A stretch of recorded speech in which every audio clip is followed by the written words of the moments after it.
I am come from Haryana. I was born in Haryana. Then, like, life took different turns.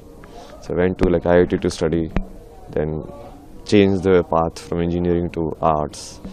And that also didn't work. Then changed again. So kept changing unless like I arrived at the final truth, you can say.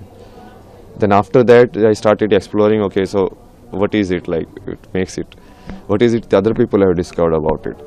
Then I started like when you see Sanskrit, like how Sanskrit was written and composed. What makes Sanskrit so special? So if you see, the Maheshwaraya Sutra, like this Panini said, like he was in meditation. Then he got this sutra. It's like the Damru of Shiva, like Shiva gave him this, which is the base of the Sanskrit language. Then how it is composed, like with respect to grammar. So all of this knowledge, like it should be combined. It's not like separate, like like linguistic is like they like this is a linguist guy, this is a spiritual guy, this is a Baba guy. No, because earlier the Rishi used to do both actually, and that was the method of doing it. Like if you study Ramanujan, like his math equation come from like Devi only.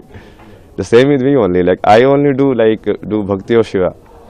All of my knowledge, like whatever I study like very less. Only some diagram I see. Okay, this is it.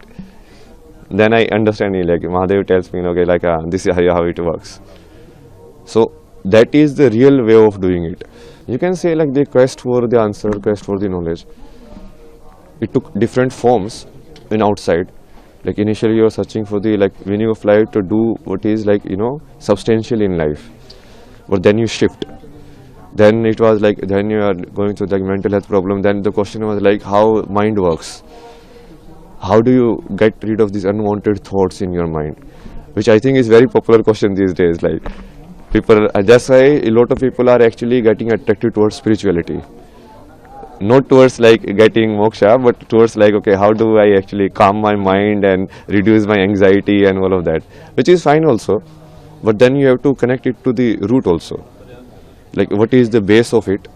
Why so many techniques and meditation techniques are there? It's not just to calm your mind. It's basically there's a different like motive to it. And what is that motive and why is that motive so important that so many people have done and like given their entire life to it?